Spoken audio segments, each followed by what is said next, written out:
అమరావతి పునర్నిర్మాణ పనుల శంకుస్థాపనకు చంద్రబాబు ప్రభుత్వం నడుం బిగించింది. శుక్రవారం మధ్యాహ్నం ప్రధాని నరేంద్ర మోదీ చేతుల మీదుగా ఈ కార్యక్రమం నిర్వహిస్తారు.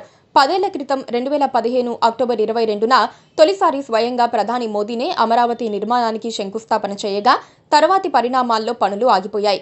ఇప్పుడు కూటమి అధికారానికి రావడంతో మళ్లీ రాజధాని నిర్మాణ చర్యలు వేగం పుంజుకోబోతున్నాయి. మధ్యాహ్నం ప్రధాని నరేంద్ర మోదీ చేతుల మీదుగా పునఃప్రారంభమయ్యే పనులకు 5 లక్షల మంది హాజరవుతారని అంచనా. వేదిక పైన ఒక విశిష్ట అతిథి కనిపించబోతున్నారు. ఆయనే మెగాస్టార్ చిరంజీవి. చంద్రబాబు ప్రభుత్వం మెగాస్టార్ను ఈ కార్యక్రమానికి ప్రత్యేకంగా ఆహ్వానించింది. రాజకీయాలకు దూరంగా ఉంటున్న చిరంజీవికి అన్ని పార్టీలు ప్రాధాన్యమిస్తూనే ఉన్నాయి. పైగా ఆయన చిన్న తమ్ముడు పవన్ కళ్యాణ్ ప్రస్తుతం ఆంధ్రప్రదేశ్ డిప్యూటీ సీఎంగా ఉన్నారు. ప్రజారాజ్యం పార్టీ పెట్టినప్పటికీ రాజకీయ వర్గాల్లో చిరంజీవికి ప్రాధాన్యం పెరిగిపోయింది. ప్రజారాజ్యాన్ని కాంగ్రెస్ పార్టీలో కలిపేసిన తర్వాత ఆయనకు రాజ్యసభ సభ్యత్వం ఇచ్చి కేంద్ర మంత్రిని కూడా చేశారు. రాష్ట్ర విభజనకు ముందు చిరంజీవిని ముఖ్యమంత్రిని చేస్తారని కూడా చర్చ జరిగింది. అయితే కిరణ్ కుమార్ రెడ్డికి ఆ పదవి అప్పగించారు. కిరణ్ చేసిన నానాయాగి కారణంగా పార్టీ కాస్త ఇబ్బంది పడిన మాట వాస్తవం. చిరంజీవికి సీఎం పదవి ఇస్తే బాగుండేదని కాంగ్రెస్ అధిష్టానం తర్వాతి కాలంలో భావించిందట. 2014 తర్వాత కూడా అధికారికంగా చిరంజీవి కాంగ్రెస్ పార్టీ సభ్యుడే. కాకపోతే ఆయన రాజకీయాలకు దూరంగా ఉంటూ వచ్చారు. జగన్ హయాంలో చిరంజీవిని వైసీపీ దగ్గరకు చేర్చుకునే ప్రయత్నం చేసింది. ప్రత్యేక విమానం పంపి చిరంజీవిని తాడేపల్లి ప్యాలెస్ కు రప్పించుకున్న జగన్ రెడ్డి తన పార్టీలో చేరాలని కోరినట్లు చెబుతారు. అందుకు చిరంజీవి సుముఖత వ్యక్తం చేయకపోవడంతోనే 1-2 సార్లు అవమానకరంగా ప్రవర్తించారని వార్తలున్నాయి.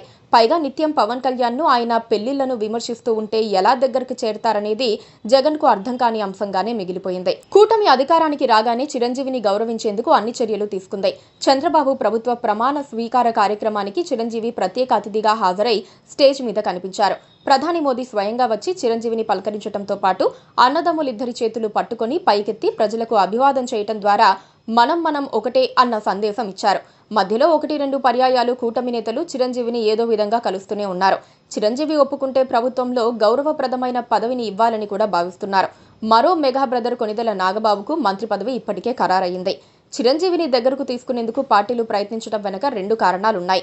ఆయనకు తెలుగు రాష్ట్రాల్లో అశేషమైన అభిమానులున్నారు. ఇప్పటికీ చిరంజీవి సినీ జీవితాన్ని కొనసాగించడం ద్వారా ఫ్యాన్ బేస్ ను కాపాడుకుంటూ వస్తున్నారు. చిరంజీవి ఎవరి పక్షం వహిస్తే ఆయన అభిమానులు అటువైపు మాత్రమే చూస్తారన్న నమ్మకం పార్టీలకు ఉంది. చిరంజీవి బలమైన కాపు సామాజిక వర్గానికి చెందిన వ్యక్తి. ఆయన గట్టిగా పిలుపునిస్తే కాపు కులం మొత్తం ఒక్కటై మద్దతిస్తుందన్న విశ్వాసము ఉంది. పైగా కాపు సామాజిక వర్గం ఇప్పుడు సముచితమైన రాజకీయ హక్కుల కోసం పోరాడుతోంది. ఆయన ఒక పార్టీ వైపు ఉండటం అంటే కాపు వర్గాన్ని అటువైపు తీసుకువెళ్లటమే అవుతుందన్నది వివాదం లేని అంశం. అందుకే ఈసారి కూడా చిరంజీవిని చంద్రబాబు దువ్వుతున్నారని అనుకోవాలి. Please subscribe to KTV Telugu. KTV Telugu. KTV Telugu channel.